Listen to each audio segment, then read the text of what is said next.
welcome back to the Fixing Football podcast with me, Martin Hale. I'm here with Liam O'Meara, and together we are worried about, is the game being taken away from us a little bit? We've seen this week that UEFA have come to some agreement to let Barcelona and AC Milan go and play some matches abroad, and we know what's coming next. We can all smell it. Now, people are saying that it's not, but we've got to be worried. They've tried this shit before, and now we need to get stuck into it. So, as I said, Liam O'Meara is here with me. Liam, as always, mate, how are you? Yeah, very well, Martin. Yeah, very well, thank you. A little bit tired. We're recording on Monday. It feels like it's Friday already. Like the longest day I've ever lived in my life today. I'm absolutely knackered. How are you getting on? There isn't enough hours in days now. I'm running out of. There needs to be an extra day where I'm off everything, where I can just concentrate on life, just like a side day that no one else gets, so I can try and get back in front, like an extra day for me. Listen, the topic at hand is a big one. So the big news last week, and I know you've themed yourself quite nicely for this topic. So if you're watching on the YouTubes and on any visual socials, you'll see Liam in his lovely Barcelona replica kit. Yep, absolutely. I'm clinging on to what last the hope we've got left of keeping things on home shores. But Barcelona, we saw some proposal a few weeks ago, but Barcelona, it's Barcelona Villarreal is the match, isn't it? Is that right? It is, yeah. It's the Villarreal, but I think this is important to distinguish. It's Villarreal versus Barcelona. Okay. Which and it's an important distinction which we'll get into later in, I think. It is. So that is going to be being played in Miami after a proposal. There has been uproar from both teams, sets of fans, with Villarreal's ownership even offering to put on planes and transport for a lot of the season ticket holders. They're also now seeing AC Milan versus Como, who are the new. If you've not heard of what's going on at Como, they're run by Cesc Fabregas and a consortium, including Thierry Henry, and are doing quite big things in Serie A. They're going to be playing AC Milan, which is a bit of a derby, I suppose, and they're going to be playing in Perth, Australia. Hello to our Perth friends out there, but you've got a big Serie A match coming your way. There's various reasons for both, why both are happening and why both have been proposed. It's no shock that it's two recent Super League members who are going at this. And also two clubs who have American investment, not full ownership, but definitely American investment involved and stuff, which is, I think, going to be key to a bit of our topic later on. But the question on everyone's lips is, what the Premier League is going to be next, right? Not necessarily. I think these clubs have their own reasons for potentially wanting to go abroad, which we'll obviously get into, but I can see the direction of travel isn't great, and I can see why people are particularly worried about what this might mean for Premier League clubs. So, the big key bit is that UEFA have approved this, but then also said that this isn't setting a precedent. With sort of lines like that before from them. There's certain circumstances, I'll get into some details in a second, but there's circumstances surrounding each one that make it a little bit different and why they've approved it so much. But the fact that UEFA have been adamant that domestic league games should be played on home soil, and that they don't want to cause any risk to the integrity, fan relations, tradition, whatever the reason is. But all these leagues are going to be trying to play catch up with the Premier League, really, and that's just in terms of finances, and they're going to have to look at ways to keep up. Absolutely. And the UEFA situation is quite interesting because they've almost been put back into corner by FIFA's rules on the matter, which has made life difficult for them because UEFA don't really want this to be happening. They're very much against this, but they've not really got much ground to almost stop it happening. I'm sure you're going to give us the details of that in a moment. Well, the Italian one, AC Milan versus Como, the San Siro is actually being, while they're about to start renovation, I'm not sure where they're at with that, but it's also being used for the Winter Olympics. So they've used that as a sort of case when I'm sure things could have been worked out elsewhere to try and get around that if this wasn't an option. But they've gone, we can You can have the San Siro for a week. We'll just go to Perth. Seems Yeah. like a great money. There's a lot of points here about this and about games being played abroad that rub people up the wrong way. And we've spoke about it before about sort of pacifying the want for this from owners by giving them like I think you suggest like the League Cup semi-finals or the League Cup quarterfinals or something like that. Yeah, or giving the felt Community in Shield England, as a big one. Yeah, I think in England, if you were going to the Premier League, and I'm not for it by any means, but I do think there is a potential world where the 4 FA Cup quarterfinals could be played abroad, because I feel like that there is an incentive. Because even the idea that of lower league teams getting up, I think that there is a big financial incentive and financial reward for them. Yeah, with that as well. I think that's, and you can make a marquee of it. You know, you can make a spectacle of that round then, and there's some competitive edge to it. There's some jeopardy involved, but there's always going to come down to these certain other points as well. So wherever you sit on the line here, I'm prepared for both sides of the coin. So we'll go for and against, but fan experience and loyalty. So talk to me about what taking games away from, you know, if Bolton Wanderers was to go and play a game in Morocco against Scunthorpe, like how does that affect you? Right. Well, I mean, I think you're going to struggle for a 4 if we use that kind of example. But I'll use the Milan Como one, because I think that's quite an interesting one in terms of where they've chosen to do it, which is Australia, which has a huge Italian expat community. Of course. Huge. So there is an appeal, and there is a large amount of Italian football fans that are based in Australia. But so the idea of taking, particularly Milan, let's not pretend that Como were the draw. It's definitely Milan. Idea to Milan. There will be a lot of Milan fans there that get to see a competitive game. Who have never, for maybe the only time in their life. I get that. I do think there is something to that. But to me, I almost feel a little bit where I can associate, because I support a team in London and I'm a busy guy at weekends. I don't get the chance to go to London a lot and be at the Emirates very much. So I can understand the need for this for fans. I'd love Arsenal to be playing Bolton every week. No, I think the result would be great for me, but like other than that, just to be able to see them, you know what I mean? So on the other hand of that, you just get who you picked when you support them. And if you go and watch your local team, that's who you supported. And then if that got taken away from you for 1 game a season, then 5 games a season, and then all of a sudden you're in this mix. Like how are you not meant to feel disenfranchised as a fan here? 100%, right? And earlier, that's me sort of trying to understand from a fan perspective the benefit. But let's be honest, though, those Milan fans that will may go to, which stadium is it at? I imagine it's not Perth close. Not sure. Is it, I imagine it's probably going to be the Optus. I mean, we can check that. That's that brand new big multi-sport one, isn't it? The Optus. Yeah. I'd be surprised they did it at Perth Glory Stadium. But that's not the authentic Milan experience. So even going to that, despite it being a competitive game and there will be an element of genuine edge to that game, I'm not having that's proper going to a Milan game either.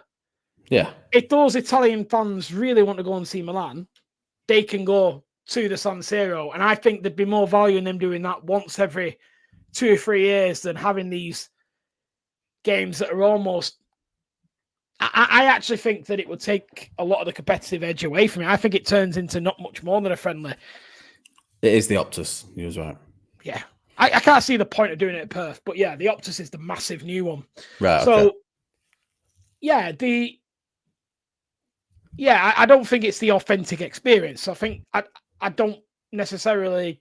So the argument in favour here of fans is that the club reaches them fans that they've not been able to get to for a while and can grow the fan base. Let's put that in inverted commas, but they can grow the fan base abroad, boost their exposure. They can sell a load more shirts in Australia or Barcelona or Miami, wherever it's going to be, and generate, a large income from one game.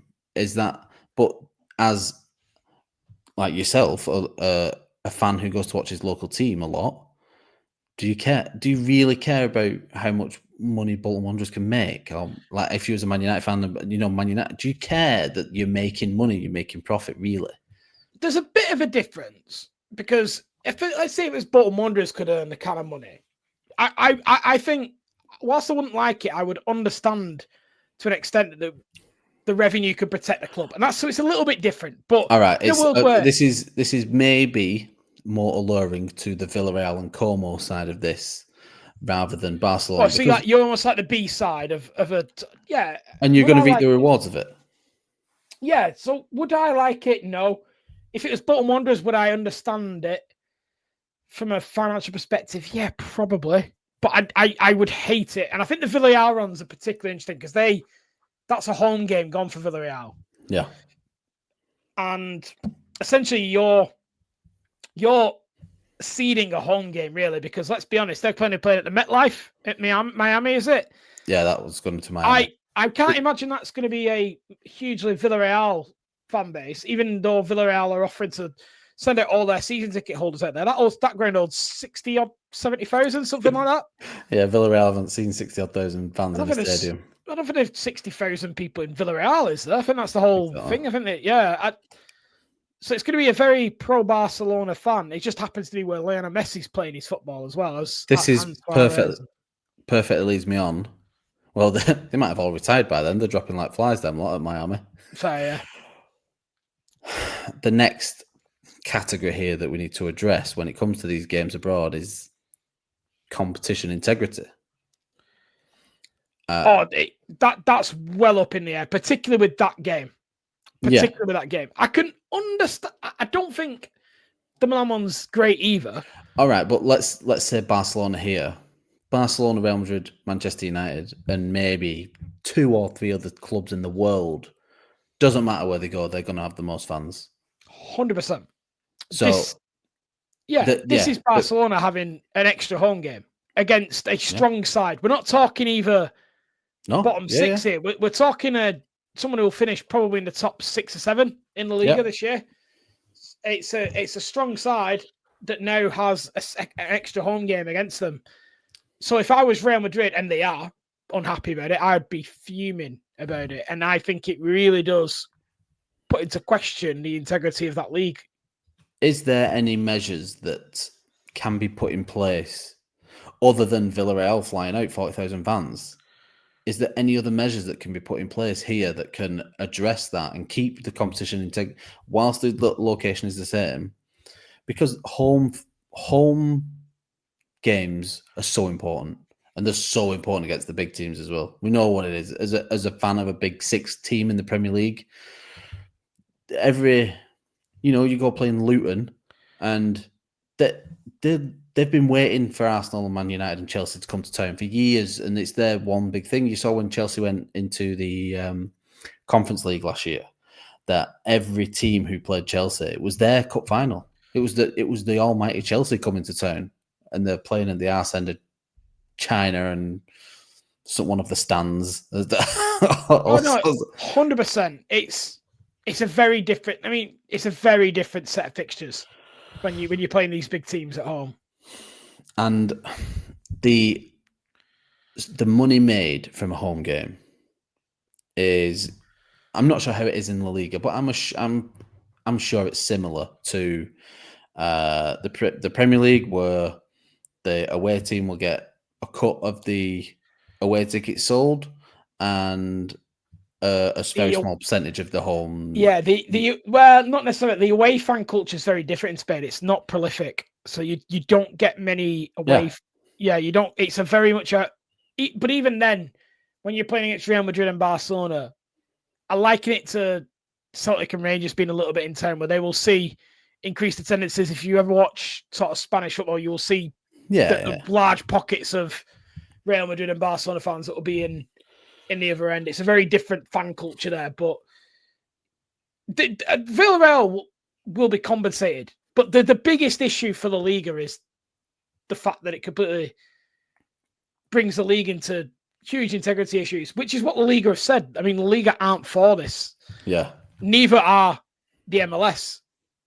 So, but because it obviously detracts from their product. So they're not particularly buzzing about it either. So there's almost no one that wants it except the owners of these respective clubs. And as we know, we can't be naive enough to think here that more won't follow suit. That's the concern, isn't it? That's the concern, particularly with these Super League type clubs. Next point. I'm doing well here in my chapters. I've got this transition thing nailed on here. I could do like a star wipe thing. Regulations and framework. I've made some great notes for this, by the way. But the fact that there isn't anything in place surely is the big worry here. That you'd think that this would be in like section 1 of section 1 of La Liga is games are played between, in Spain. Well, I mean, this is the challenge, isn't it? There's clearly a lack of rules about it. Yeah. I mean, it's difficult, isn't it? Because then you define countries, because a lot of these leagues have teams in other countries as well. I mean, that's true. In the EFL, we've got quite a few Welsh teams playing in there. So in France, you've got Monaco, and you've got other. I can't remember the other. There is another one, and so it's not completely unusual to have teams from other countries playing in federations leagues, and I think this is where it gets a bit more difficult. Well, the argument here, I'm playing devil's advocate with myself, but the argument here is that with a proper framework akin to what they have in the NFL, where there's some sort of draw and a rota in terms of which teams go abroad and how that's done, but with a proper rota, that regulation, this can be regulated, so it is fair over the course of 10, 20 years or whatever. The problem with the NFL is no one's getting relegated, so there are teams who might end up missing out on that. And it's always going to be Barcelona and Real Madrid, and it's always going to be Bayern Munich. It's always going to be the Milan teams and Juventus, and it's always going to be the big six in England. Well, in England, do you think that's going to happen? Do you see this happening in England? Well, there was an interesting chat with Steve Parish on TalkSport. I think it might have been Monday. It was Sunday morning with Henry Winton, Sean Custis. And he didn't believe so because of how far in front we are in terms of finances, and that it basically isn't worth the pushback. He doesn't seem like someone who'd be in favour of it anyway. But we are edging closer and closer to a 14 majority, which you would need 14 out of 20 owners in terms of voting. And I think it's 11 or 12 who are currently American based, or the American voter bloc is increasingly becoming a concern. So Steve Parish is, I think, while he echoes a lot of the normal fan, if you will, in terms of his opinion on it, I think it may be out of his way, and he may be well voted against here. Well, I would argue he's one of they will be one of the 11, won't they, Crystal Palace? That yes, Steve Parish owns. For sure. Is it 10% Steve Parish owns? I think the rest of it is owned by American ownership. I think the rest of Crystal Palace, they're right in the. Yeah, he didn't actually mention that, but he did speak as the owner, that he wouldn't be something that he'd be involved with.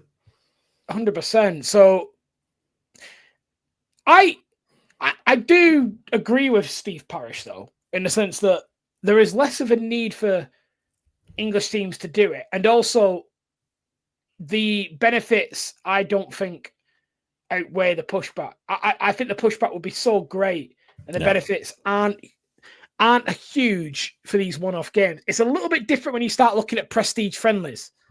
So I think like Man United are looking at the idea of playing Al Nassr, because they've got the ability to do it, because they've not got Carabao Cup or Oh, European football, or yeah. European football. So they've got midweek gaps to potentially do it and Okay. earn a lot of money for these prestige friendlies.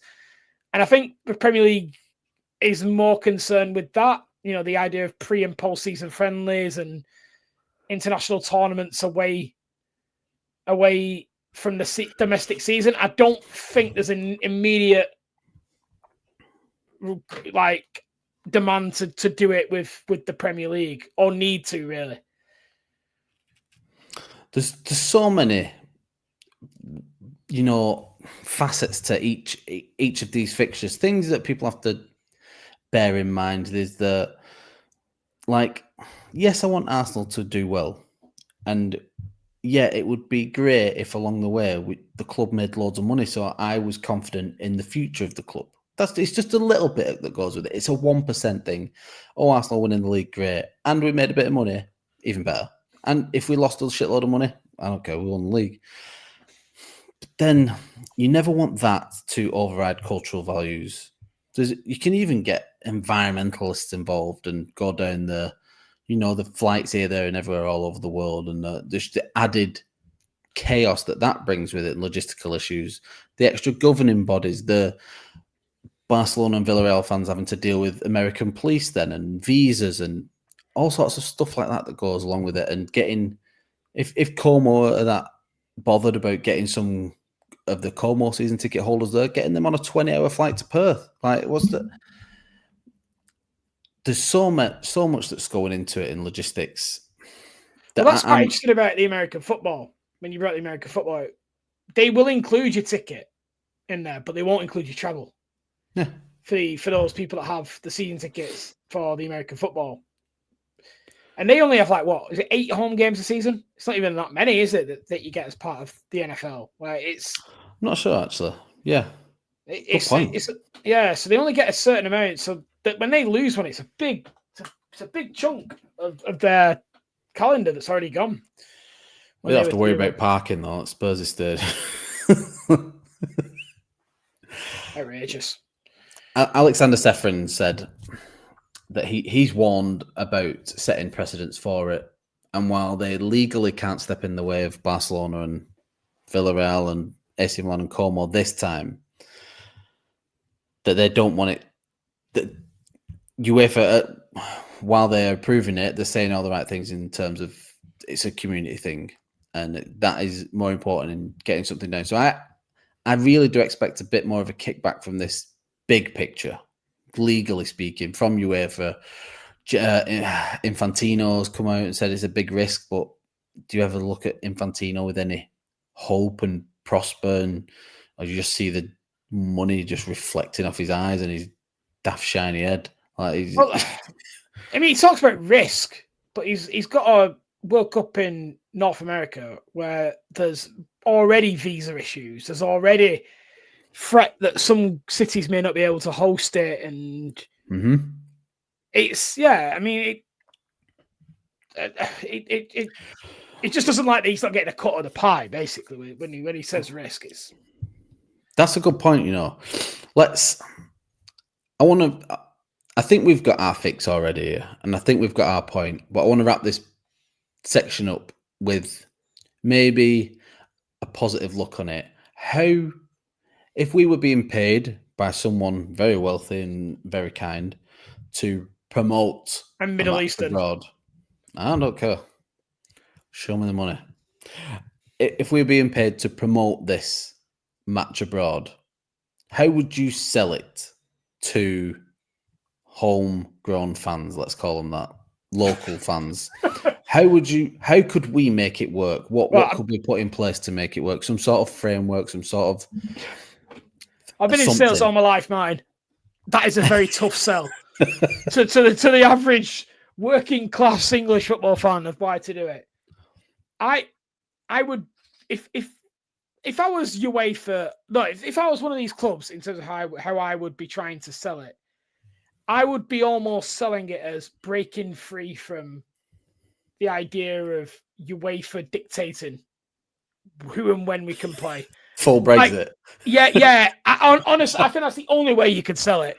I think the idea of the benefits are growing the game in other countries. I think you could genuinely argue that Milan playing in Perth will increase the interest of football in Perth. I think you could make that case. But whether that the Milanese fans give a flying fuck about that, Certainly I don't know.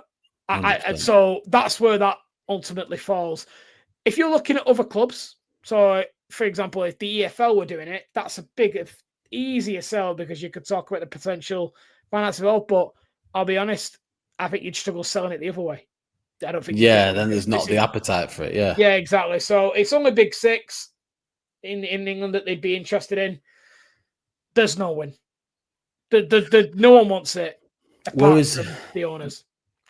Whereas the NFL, it's how we're sold the NFL, and there is games.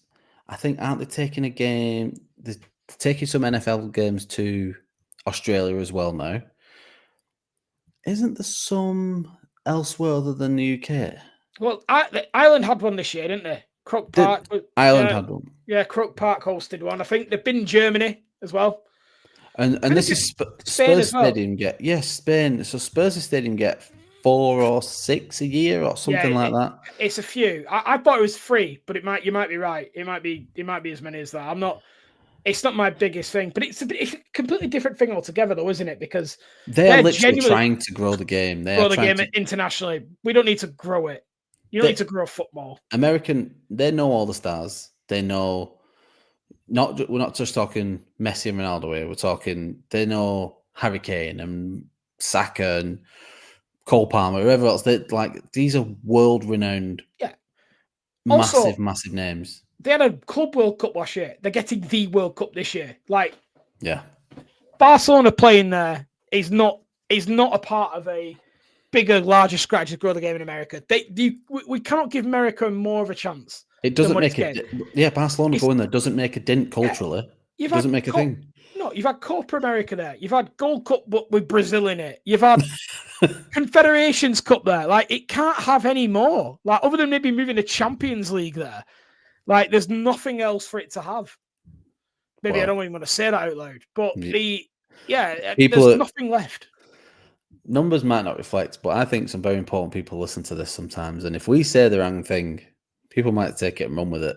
People are all after ideas here. Just because sometimes we're a bit more original than others doesn't mean. Anyway, let's not get me stuck down there. Listen, what is going to happen? What is going to happen is as soon as this is announced on a Premier League match, there's going to be massive boycotts. We're going to see Super League level protests, I believe. And I don't think England are coming for it at all. Unless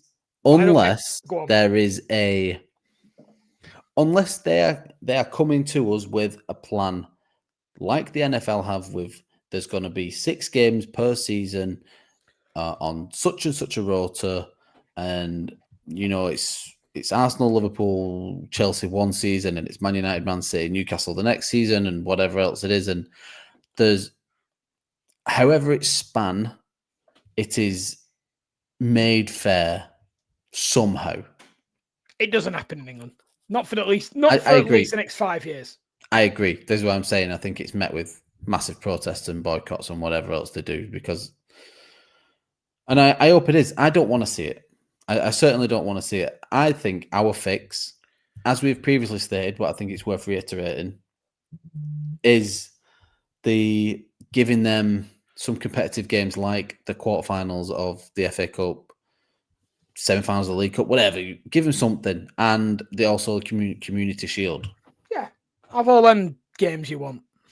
Put them in Riyadh, put them in Miami, put them in New York, put them on the moon.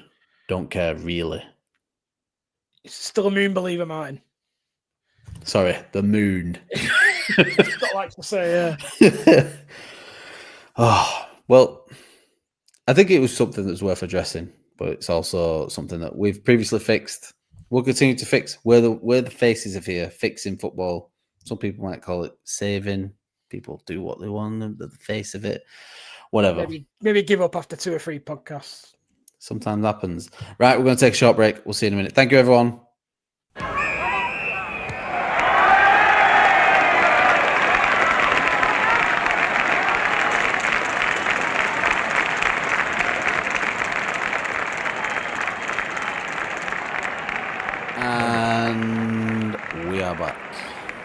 We're back, and we've not had any.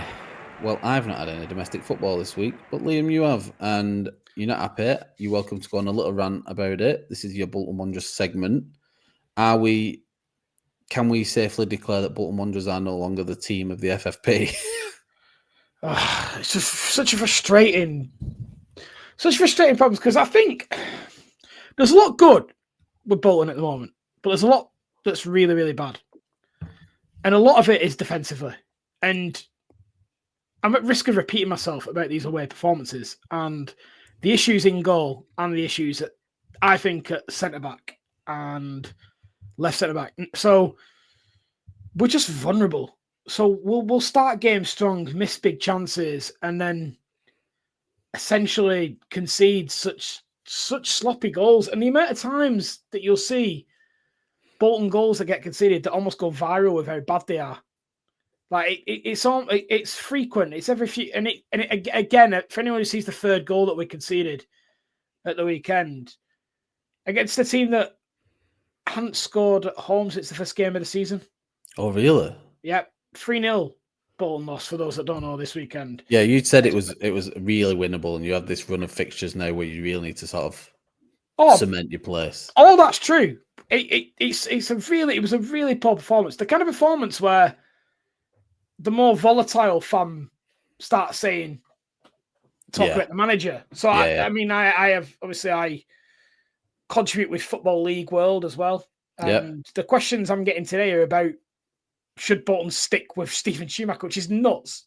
And I think that's a complete ridiculous overreaction. I think it's that kind of result that really does get under people's skin. And I think he's away. We've got another away game coming this week on Thursday night on Sky.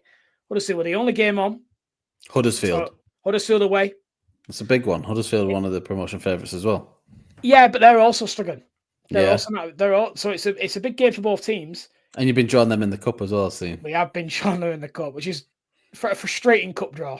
To be completely honest, because it's a very losable game. Yeah. And we didn't have a particularly long Carabao Cup run this year either, so I do like a cup run. I'm not one of those people that gets. Yes, Bolton aren't going to win the FA Cup. I'm aware of that, but it would be nice to get a few good cup games. But we are where we are. It is what it is. So this game on Thursday is going to be a bit of pressure on because that game's on Sky. It's not clashing with any other fixtures because that is between the end of the international break and the beginning of the football returning. Yeah. So there's nothing else on telly. There's no European games. So there's going to be all eyes on Bolton a little bit, as we like to say. And yeah, a defeat there, particularly the defeat of the nature that we just had. And all of a sudden, I think there could be a bit of pressure on the manager. Can I talk big picture Bolton Wanderers for a few minutes? If you like. A lot. And this might be well-trodden ground for you. But let's cater to the fans who don't really see a lot of Bolton Wanderers, who don't have a lot of visuals, and only remember Bolton Wanderers as the Sam Allardyce, Kevin Davies, Kevin Nolan, JJ Kocher years. Yep. And you've fallen into the abyss of League One for far too long now. Now, as members of the Bolton community, and I love Bolton Wanderers. They are my second team, local team, whatever. I'm not enjoying this question so far, but please. Yeah. It gets better. Yeah. Is there? And despite some comments from our Twitter admin, you're quite the optimist when it comes to Bolton. I think so. Is there any hope of us seeing rejuvenated and pushed up the leagues and doing a Luton, a Blackpool, or whatever, and going through the leagues and making something and getting back to the Premier League and trying to make some sort of sustained big team and a team that suits the stadium and the matches that suits the stadium? Because we're tired of now. You must be tired now of being the biggest and best stadium in League One. And I take no pride in that. There are some more fans that do. Like they argue whether we're the biggest team in League One, and I just nice one. Much rather be a middle team in the Championship. Well, this is what it comes down to. I think Luke brought up an interesting point, just trying to wind me up. From our Man United expert, Luke Foley, had an interesting point of Liam, are Bolton Wanderers back? And I very much retorted with the idea of what does that even mean for Bolton? Yeah. Like, and it's a very good question. And if you ask me now, where do I think Bolton should be? I think we should be a mid-table championship team. Yeah. With our resources and capabilities, I think that's where we are. We have a decent set of owners behind us and a decent investment group, but we are not someone who can. We are not a Birmingham City. No, yeah. Like we are not that. However, we should be beyond League One. So from an outsider, it doesn't seem like there is much haste to get there. We've spoken about projects in the past, but there's sometimes there has to be a little bit of urgency, a little bit of progression. It's an interesting point. And I think if you were to ask the hierarchy at Bolton that question along it, I think they would be quite honest about maybe sticking with Ian Evatt longer than they probably should have done. Yeah. And investing money there that has not become dead money, but may have set you back a bit. Yeah, exactly. We threw bad money at, we threw good money after bad, I think is probably a good way of putting it. Right. So we've got to restructure the squad, but without, I think there is an element of wanting to, there is a fear at Bolton always of what happened, I think.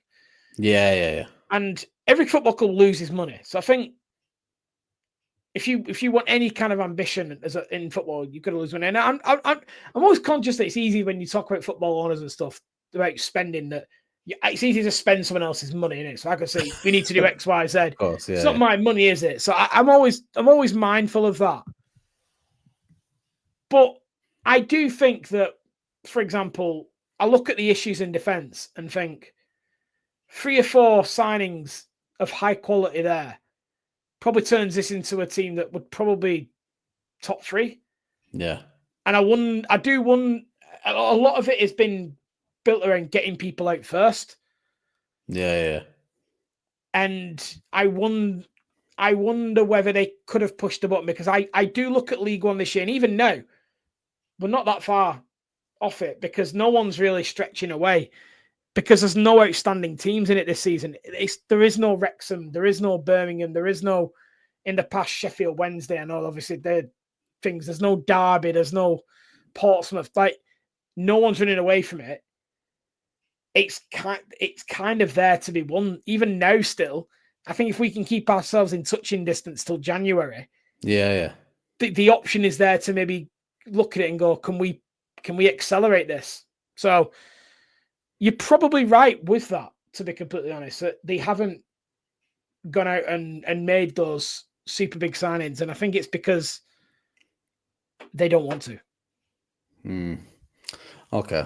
Well, I think that I don't really have anything to add other than I think it gives people who aren't that invested in Bolton but have sort of maybe one day had that thought, well, whatever happened to them? The question is, I think can you buy yourself out of League One? The answer is yes. If you look at Birmingham particularly, I think Wrexham did it to an extent, but they also had a very good season as well. Yeah, I don't think it was just but Birmingham, it absolutely was pure investment. We've seen that though over the last, let's say, 3 seasons of League One, where the team with by far the biggest and best squad were out and away winners. Well, I mean, we've talked about this before, but we sit and analyse football inside out, but ultimately the team with the biggest wage budget tends to win the league in every league in the world. That pretty much is how football works. But no one really wants to face that reality, but that's a separate podcast on its own. Right. Moving on then from Bolton Wanderers. Quick one on England. Good win the other night. Sort of done now with World Cup qualifying. We've got what do you think of what Tuchel said after? Good. I was going to ask you that, but that's fine. About the fans. Yeah. I spent this week since our last podcast where we were speaking about Tuchel, and then obviously following on from the result, he's, despite a win and a good performance, and I'll I'm not even ashamed to say when an Arsenal player scores for England, I celebrate that a little bit more. Like I'm happier. I don't think that surprises people, mine. I wanted to ask other fans that as well. If anyone could comment about what it feels like when, like for the West Ham fans out there, what it feels like when Jared Bowen scores, or for England, or for Chelsea when Cole Palmer scores for England, or something like that. If you celebrate that a little bit more, I think I do. But then come off the back that, we were playing Wales, who had, no offense, a Bolton Wanderers centre back coming on.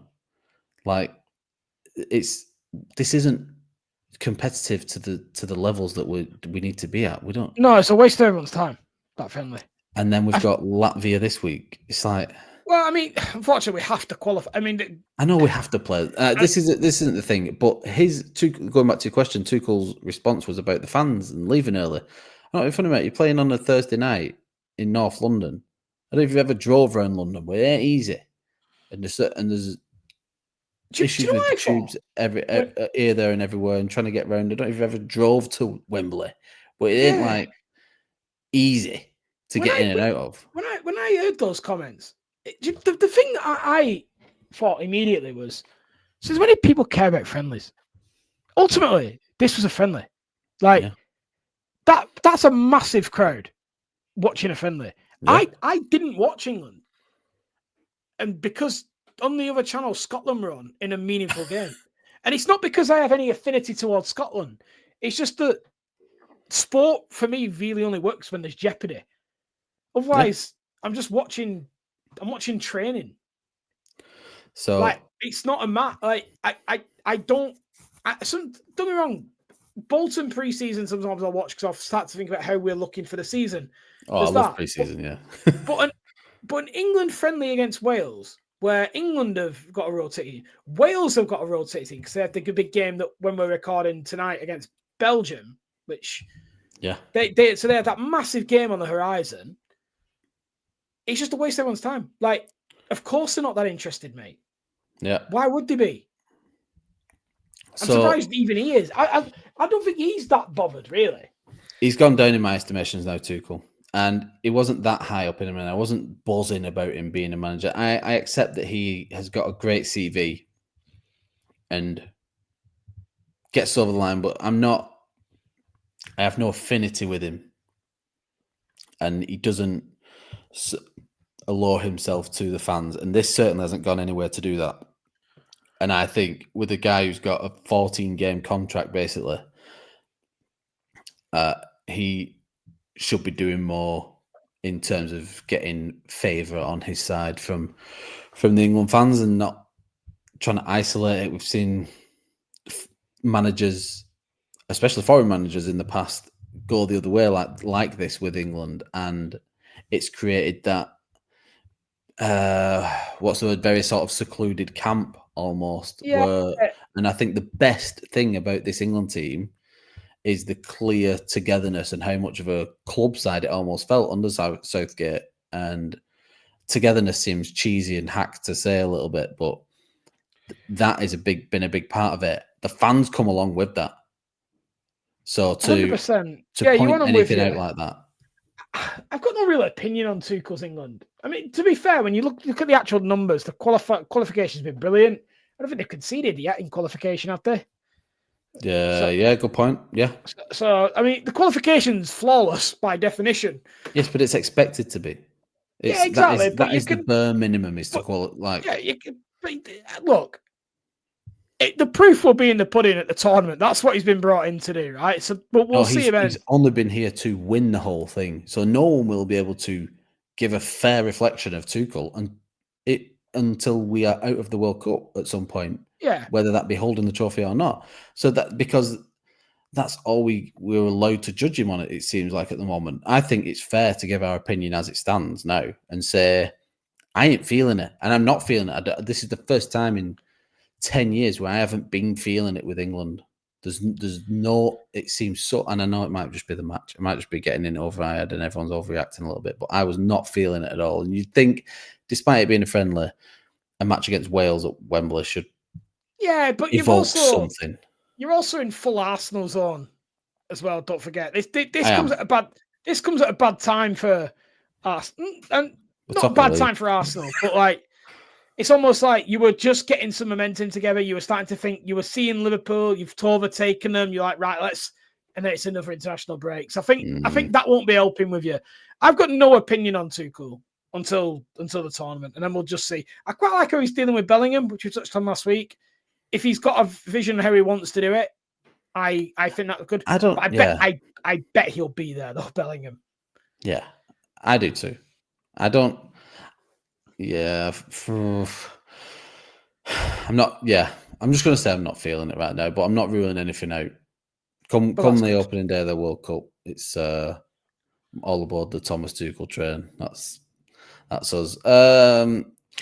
Any other news? I've got one more story to chat about, which I thought might be interesting. But if you've got anything interesting that came up, we've got a couple more minutes. I mean, not that interesting in the international break. Not that interesting. Faroe Islands was fun. Oh yes, that is interesting. It's interesting how well they're doing in general. It's not a one-off result, is it? They're in the mix for a playoff spot. Yeah, and the other one in World Cup qualifying is Cape Verde. I don't know if that's tonight or tomorrow, but Cape Verde qualified. Yeah, they've qualified as of tonight. Yeah, they have qualified. That's qualified. Yeah, unbelievable. Like just to see these really small countries, and the World Cup is the best at this. It's the best thing for this is when the small countries get involved and these extra groups of people come together. I think it's the best thing for it ever. I'm not pretending I'm an expert in African football, but in my head, and I'll be honest, I only saw that Cape Verde qualified. I wasn't aware of that story until literally just seeing it pop up before. They were the 22nd team to qualify. Was put up on the yellow ticker. But I think they had a good AFCON. Now that I think about it, when I saw it, I was like, I'm sure they had a strong AFCON. I might be completely out of line there, but I feel like I've talked about Cape Verde football fairly recently, and it can only really be that. But yeah, I mean, it's great for them. That wasn't my story. The last one was Jack Wilshere was on Monday announced as the Luton manager. Ex Bolton Wanderers loanee. He'll be coming up against you in a few weeks. Yes. I just thought it was mad. I think by all accounts and by everything that was said at Arsenal, he was offered the under-21 manager. He was the under-18s manager when he came back after finished his play career. And then he'd gone off to do some other bits of... He went in temporary at Norwich, didn't he, for the end of the season? He did do that. And then I think, were they already down? Or not 100% sure. No. He stayed up after he just went for a bit more experience. Right. Anyway, I think he actually turned it down, and then he was also offered the Arsenal under-21s job, and he was considering coming back coaching in some capacity there. But I think they have been holding out for this full-time, role as a first team manager. By all accounts, he's very well thought of in the coaching space and stuff. Well, the only reference what I'm making here is it's mad that we, in our lifetime now, he's the first wonder kid, if you will, the first guy we've seen come from the academy to go into management. Like we've basically watched this guy's whole career. I'm trying to think if there's anyone who precedes Fabregas that. Really. Is a bit like that as well, I'd say. Fabregas as well, yeah, a little bit. Yeah, mate, what is he? 2 or 3 years older than Wilshere, maybe. So, yeah, Fabregas would be the same one, yeah. Yeah, I mean, a couple of others. Carrick, a bit as well. That's another one. There's not loads. Oh, Ryan Mason as well. Ryan Mason's in management, isn't he, as well? Yeah, I mean, he obviously got his break early on through no fault of his own. So, anyway, yeah, thought it was mad. I think he'll do all right with Luton. He started his journey. I think he was at Luton's academy before he joined Arsenal's academy when he was like... Yeah, I didn't know that, but I saw that today. Yeah, that it's almost like a bit of a full circle moment for him. Yeah, a fair play to him. I think he'll do well there. I hope not. When you go to him in a few weeks, I think, is it? No, they come to us. I think that's our next. Is that our next? I think. Oh no, it is there in a few weeks. Yeah, it is very much coming up that game. Yeah. Right. So well, that'll be fun. Watch this space. Yeah. Right. Let's wrap it up there, mate. And let's get you off to bed. I know. I need Never needed it more. Before we go, thank you everyone who took the time to vote for us at the Football Content Awards. They forgot to close it, so I got a few more extra fucking cheeky votes in today. But yeah, as we know, it's the voting's closed now. So thank you everyone who did. Is it actually closed now? I don't know. Every time I look, it's like it's open. It's still open. So, yeah, the last I looked, it was closed. Like I said, thank you everyone who took some time out to vote for us. We're looking forward to the night, aren't we? It's going to be a good one, that.